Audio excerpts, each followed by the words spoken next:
오늘 주신 하나님의 말씀 에스겔서 27장 26절로 36절까지 말씀입니다. 에스겔서 27장 26절로 마지막 절까지의 말씀 공동체 성경 읽기 영상으로 함께 보시겠습니다.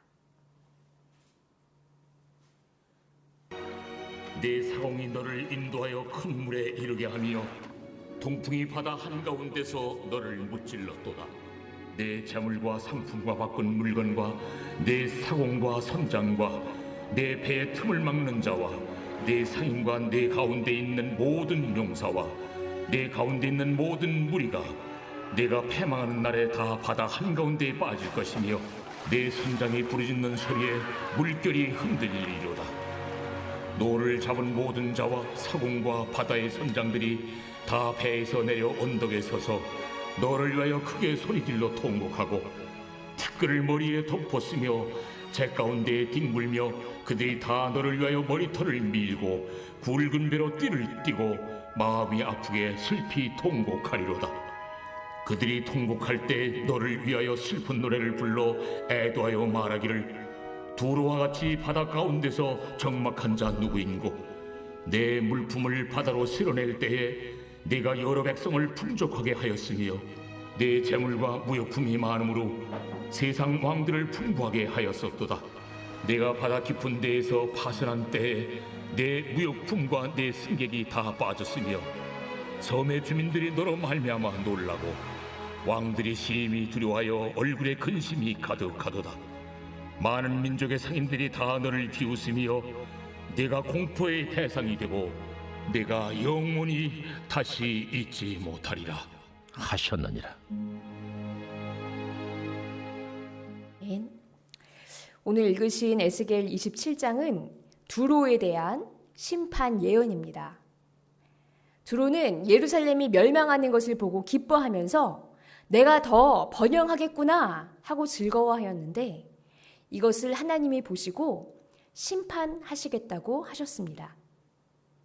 이러한 심판 예언은 에스겔서 26장에서 시작되어서 27장까지 이어지는데요.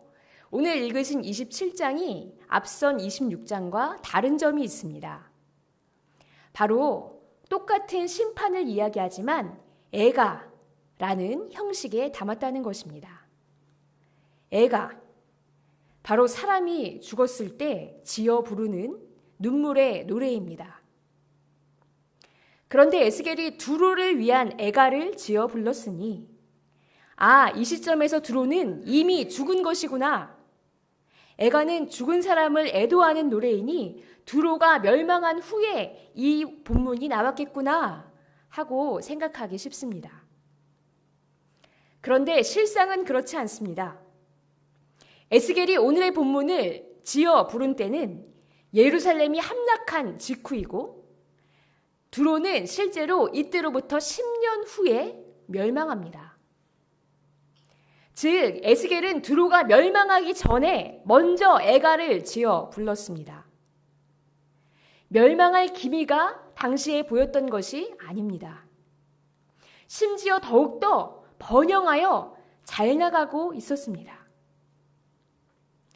예루살렘이 두로의 무역 경쟁 상대였는데 그런 예루살렘이 멸망하자 두로는 26장 2절의 말씀처럼 사람아, 두로가 예루살렘을 두고 뭇 백성의 관문이 부서지고 성의 모든 문이 활짝 열렸구나. 예루살렘이 황무지가 되었으니 이제는 내가 번영하게 되었다고 말하였다. 예루살렘이 망하니 이제 무역을 우리가 독식하겠구나. 우리가 더 부자가 되겠구나 하고 즐거워했다는 겁니다. 실제로 두로는 큰 번영을 누렸습니다. 25개국의 나라와 무역을 하며 40가지의 물품을 사고 팔았습니다. 실생활에 관련된 모든 물건들을 거의 다 취급한 것입니다. 그리고 여기에는 그들이 취급하는 무역 물품 가운데서는 사람도 있었습니다. 바로 13절 말씀에 나와 있는데요. 제가 13절 말씀 읽어보겠습니다. 야완과 두발과 메색은 내 상인이 되었으며 사람과 놋그릇을 가지고 내 상품을 바꾸어 갔도다. 야완과 두발, 메색이라는 나라에서 사람을 가지고 와서 두로의 상품과 바꾸어 갔습니다. 사람, 바로 전쟁에서 패배한 나라의 백성들이나 오지에서 원주민들을 잡아와서 또는 해적이 붙잡은 사람들을 끌고 와서 두로의 노예로 팔아 넘겼습니다. 그럼 두로는 그들을 자기의 노예로 부리거나 다른 나라에 더 비싼 값으로 팔아서 차익을 두둑히 챙겼습니다. 돈을 벌기 위해서는 사람을 사고 파는 일도 서슴지 않았던 것입니다. 원래 두로는 작은 섬나라입니다. 그런데 지정학적으로 무역하기에 아주 좋은 지점에 있었습니다. 그거 하나 때문에 당대 최고의 번영과 영화를 누리며 다른 나라들에게 막강한 영향력을 행사하였습니다. 그래서 두로왕은 이런 말도 했습니다. 내가 바다 한가운데 하나님의 자리에 앉았다. 내가 바로 신이라고. 바다를 지배하는 나, 거칠 것이 없다고 교만의 끝을 달렸습니다. 이렇게 두로가 최고로 잘 나가고 있을 때 에스겔은 두로에 대한 애가를 지어 부른 것입니다. 27절 말씀입니다. 내 재물과 상품과 바꾼 물건과 내 사공과 선장과 내 배의 틈을 막는 자와 내 상인과 내 가운데 있는 모든 용사와 내 가운데 있는 모든 무리가 내가 패망하는 날에 다 바다 한가운데 빠질 것이며 두로 너가 자랑하는 모든 재물과 뱃사람들, 기술자들, 상인과 용사들이 다 바다에 빠져 사라지게 될 것이다. 그리고 28절 말씀. 내 선장이 부르짖는 소리에 물결이 흔들리리로다. 이 선장은 배가 침몰이 가는 것을 보면서 소리를 지르고 부르짖게 되는데 여기서 물결이 흔들리리로다 라고 되어 있는데요. 이 부분을 새번역 성경으로 보시면 해변의 땅이 진동한다 라고 풀이되어 있습니다. 즉 두로가 완전히 망해서 애곡하는 소리로 온 땅이 흔들린다 라는 말입니다.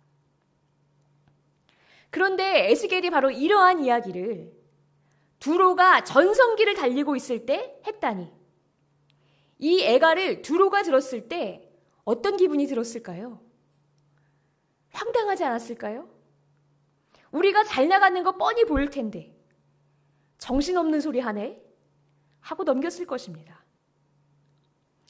그러나 에스겔이 이러한 애가를 지어 부를 수 있었던 이유가 있습니다. 눈에 보이는 것에 따라 판단하지 않았습니다. 저 악한 두로가 잘 나가는구나. 악해도 벌 받는 것 하나 없구나. 씁쓸해하지 않고 그 너머에 공의의 심판이 있음을 알고 담대하게 선포하였습니다. 하나님의 시선으로 두로를 보았기 때문입니다.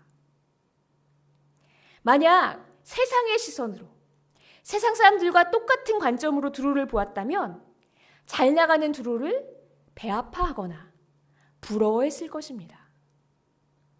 그러나 세상이 아닌 하나님의 시선, 하나님의 관점으로 두로를 보니 지금은 잘 나가고 있더라도 하나님의 심판을 차곡차곡 쌓아가는 안 좋은 시간일 뿐이라는 것을 알게 됐습니다. 그래서 오히려 애가를 지어 부를 수도 있게 된 것입니다. 이처럼 우리도 에스겔처럼 세상을 바라볼 때 세상 사람들과 똑같은 관점이 아니라 하나님의 관점으로 바라봐야 합니다.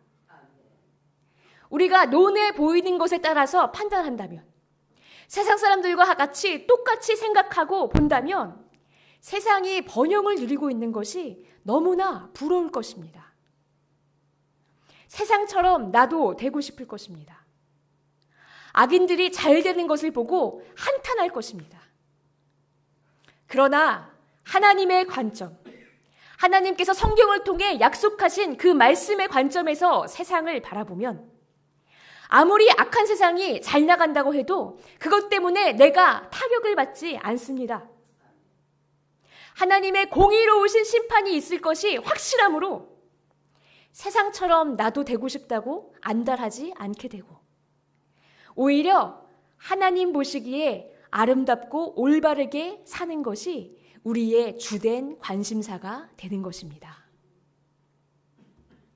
간절히 바라기는 오늘 말씀의 에스겔처럼 눈앞에 보이는 것에 따라서 휩쓸리는 것이 아니라 역사의 주관자 되시는 하나님의 시선으로 바라볼 수 있기를 기도합니다. 그래서 하나님 보시기에 정말 착하고 충성되고 아름답게 살아가는 저와 여러분 되시기를 간절히 기도드립니다. 두 번째, 오늘 본문을 통해서 알 수 있는 영적인 교훈은 익숙하고 자신 있는 것이 오히려 위험할 수도 있다는 사실입니다.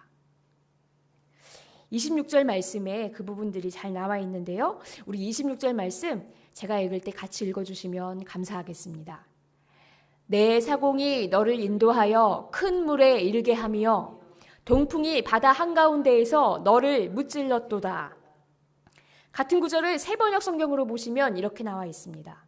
너의 선원들이 너를 데리고 바다 깊은 데로 나아갔을 때 동풍이 바다 한가운데에서 너를 파산시켰다. 여기서 너는 바로 두로이죠. 두로가 어디서 파산하고 망하게 되었습니까? 바다 한가운데서 파산하게 되었습니다.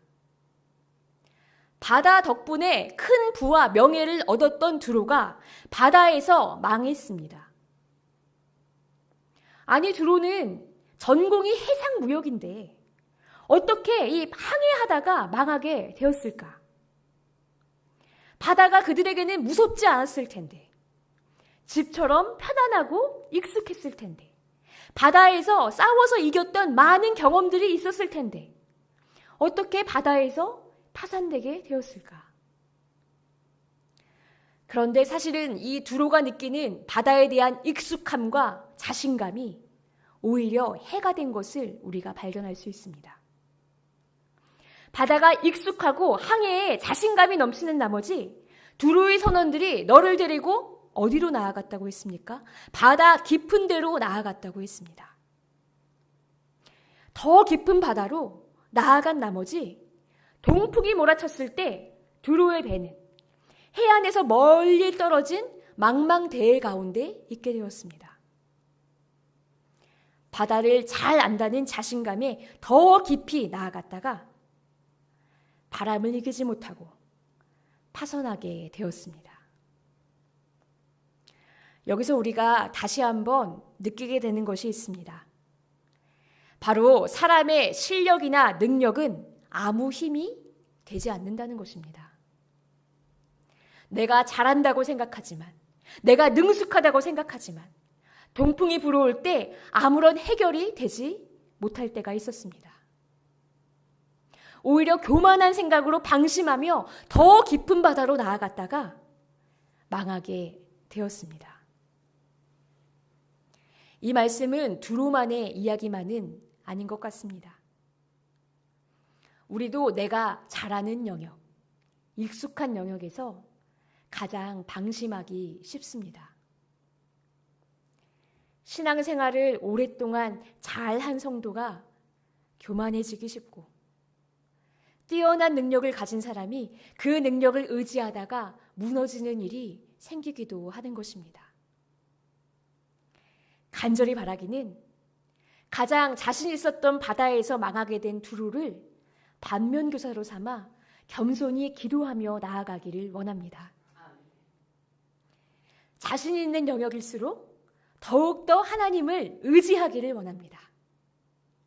나의 경험과 능력, 하나님께서 주신 승리의 사건들 때문에 교만해지지 않게 해달라고 겸손히 기도해야 할 것입니다. 능숙하면 능숙할수록, 성공과 승리를 경험하면 경험할수록 더욱더 겸손히 하나님을 의지하고 인도하심을 구하여서 주님보다 앞서 나가지 않기를 원합니다.